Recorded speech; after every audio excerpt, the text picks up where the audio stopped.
Welcome to REI Hot Seat. Hey, what was your intro last time? Big new studio, big new changes, big new deals, man. I I love think it. we should just keep that one rolling. I actually love that. it more or as much as I did last Yeah. time you said it.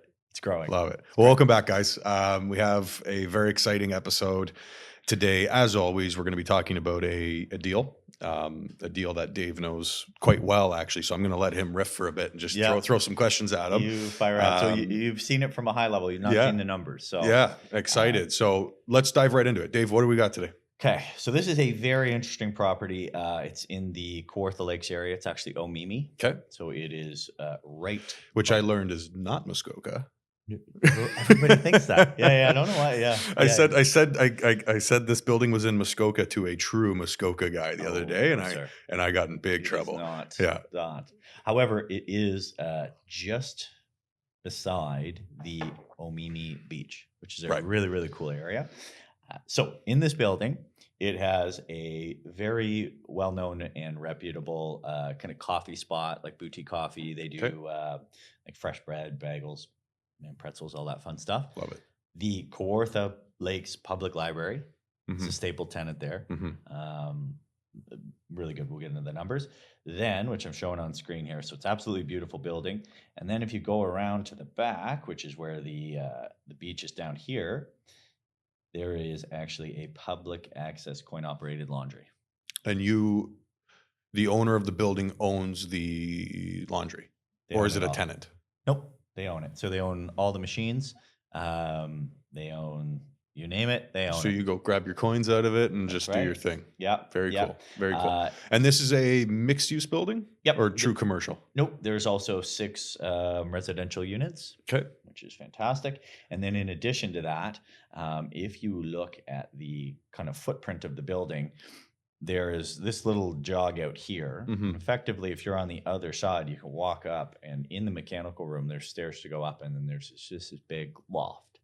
And so the idea would be to build that out, and then also potentially just you can build right across the laundromat. Yeah. So anyways, there's kind of precedent to be able to do that, but we, just for the sake of being conservative, have not modeled that out. Right. So we're going to look at it today as is. As is.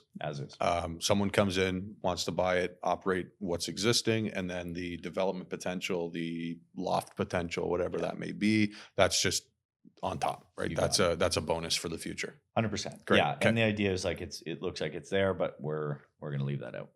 Okay. What do we got? So asking price is $1.8 million. So I ran it at $1.75 million just because right now there's not a lot listing at market, selling at market. At $1.75 million, that puts it basically bang on a 6 cap, as is, which is quite nice. So the income, the rent roll, there's some lower paying tenants and then some, market ones. So there's actually quite a lot of lift on these. The spread to market on most of the residential units kind of ranges, but I would say the average is about 1,000. So big potential for lift. Right. Okay. Really good tenant base. So typical of the small town, like the tenants are, they just, their give a crap meter is quite high. And right. And let's talk about the tenants for a minute, right? Because with mixed use assets, at least what I always say to people looking to purchase this type of real estate is, okay, number one is what's going on with the commercial tenants. Yep. That's the make or break here, right? The res is a little bit of buffer, right? Yep. Sprinkle it in. It's nice. It's good to have. But what do the lease agreements look like for the commercial tenants right now? Yeah. So the library injected a lot of capital into the rehab of the building. Okay. So they're a staple. And offhand, I don't know how long their lease is, but there's many years left and they have no intention of moving. With options? Yeah. Okay. The Café, so actually the Café is still paying his bills. He's actually paused because he's thinking about doing some additional stuff with respect to his business. Okay. And the idea there is we love him, awesome, and nobody wants him to leave. However, if he does leave, there is the precedent and potential to actually make that a unit. Okay. So the res unit. The res unit, yeah. And when you say he's on pause, you just mean he's month to month right now? No, he's actually paused the business right now because he's actually kind of making some decisions as to which route. So it was funny. It's a small community, and because it was he closed the doors, but the business is actually still good and there's a lot going on. But anyways, the locale was a little bummed because it's a really Got good it. staple. So So would you consider that vacant right now then? no, he still goes. He's still there. So likelihood is he's going to get it back up and running pretty soon. But Okay. if not, that's a res unit. So it's interesting. It's one of these Right. where they're not being pushed in either direction because, both Right. are okay.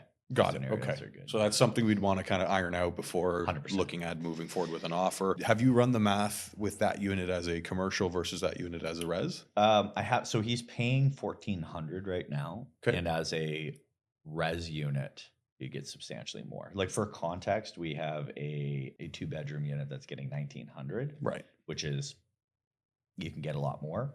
So this would be effectively a house. If you look at it, like if you look at the footprint, Right. of It's it, kind of, again, it it's basically looks yeah. like a.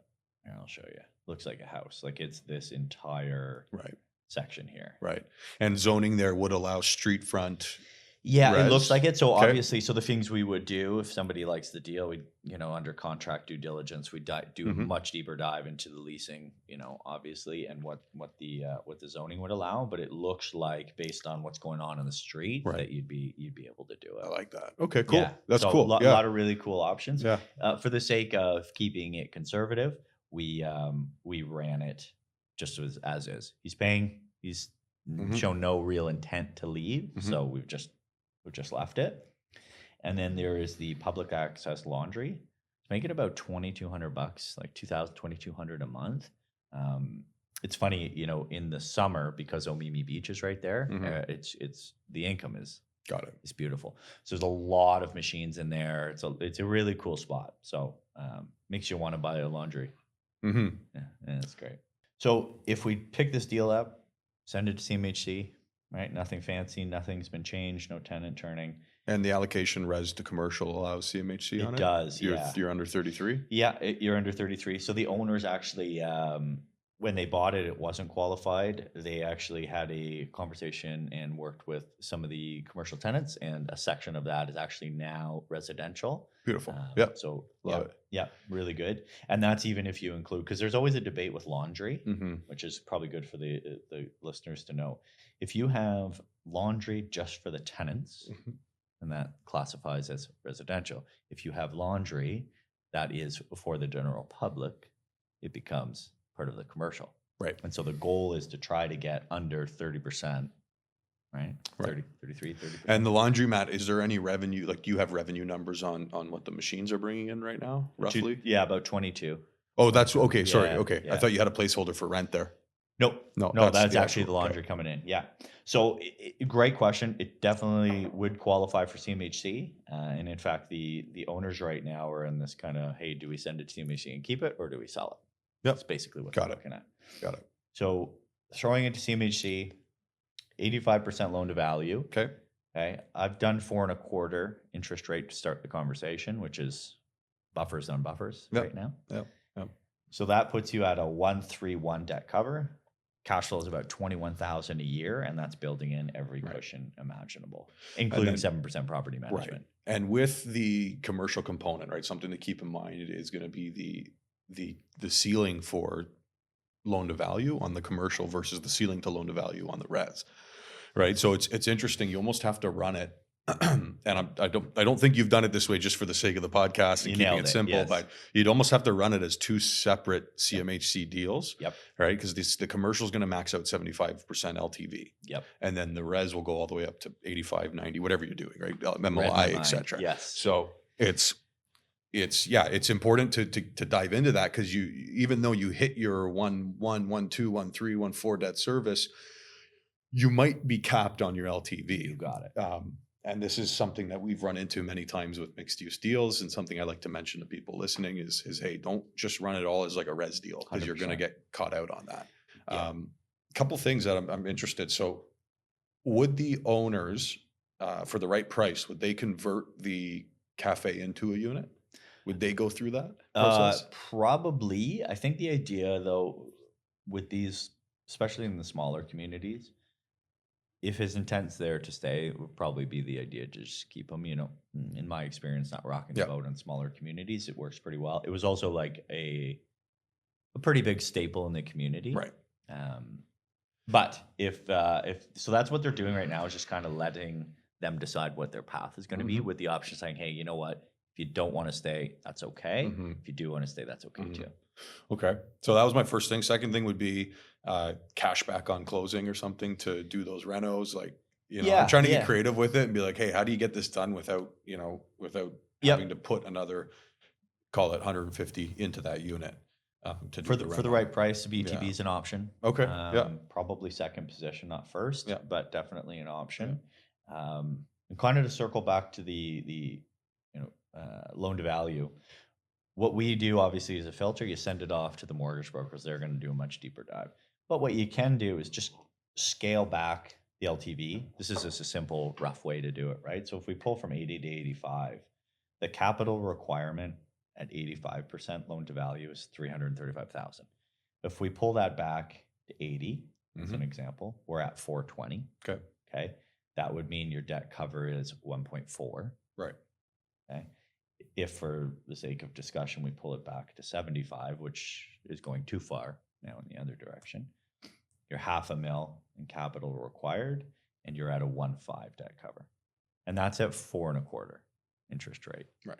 So more than enough spread in there to kind of build out cushions. Got it. Okay. Yeah.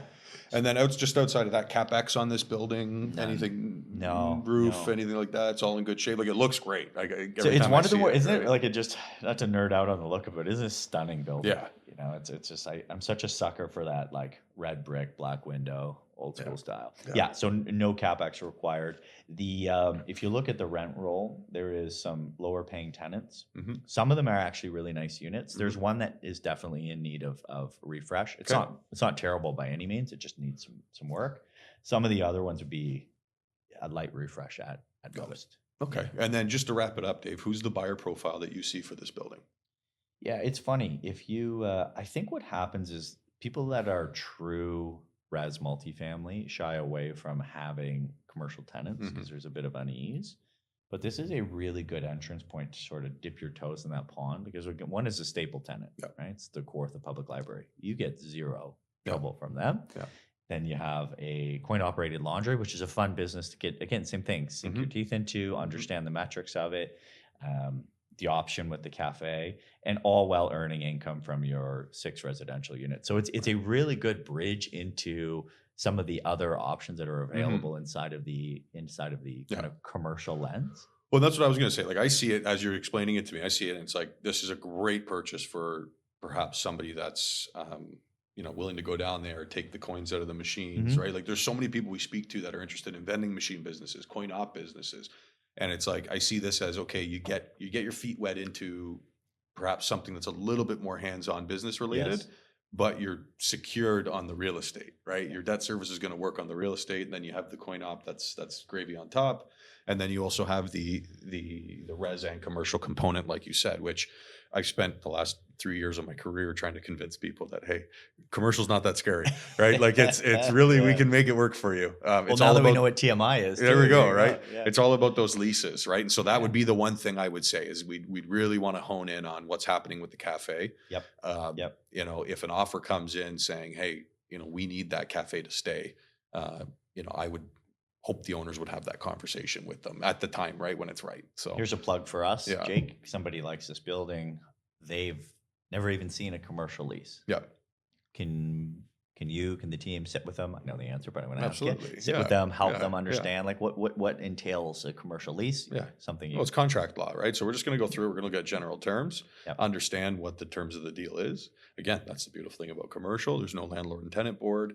You're looking at contract law. So we're going to read through it. I always recommend send it to a lawyer. And it's funny, it seems intimidating, and then when you talk to the guys that own true commercial, we'll call it, they go, well, no, it's actually the inverse. This is much less scary. Oh, they're terrified of res. We have power. Oh, yeah. Right? It's just lack of knowledge, I think, right? Yeah. It's not actually what's riskier, what's safer, and whatnot. So anyhow, I think that's great.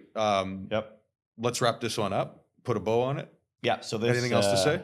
Yeah. The last piece, because this is a question we get often in kind of second tertiary markets, is property management. So this is a very, very strong property management team willing to stay on. Okay. I put 7% for property management. Right on. Theirs is not more than that. So Right. maybe they're willing to stay on, renegotiate terms.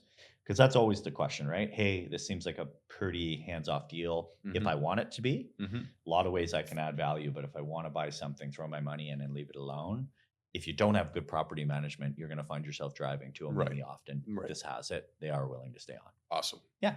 That's great. So this, like a lot of our deals, probably not going to go on MLS. Okay. So it is available. And this will be a deal of the week. It'll come out and we'll, have the numbers for everybody. Yep. So, This will be a deal of the week. This is something that people are interested in chatting about. Just reach out, sign up. Let's get a meeting going and let's have a conversation. Love it. All right. Well, guys, if you like this episode, comment, like it, subscribe, click the bell, right? All the good stuff. Yeah. We got to get better at that part of it. But what we want you to do is sign up to the insiders list. So there's a link in the episode at the bottom there. You're going to get access to all these properties. You're going to get access to the analyzer, the deal analyzer, the same one that Dave and I use. You'll have a chance to speak with us. We get on a phone call, set something up, have a chat. What are you looking for? Are you ready to buy, not ready to buy?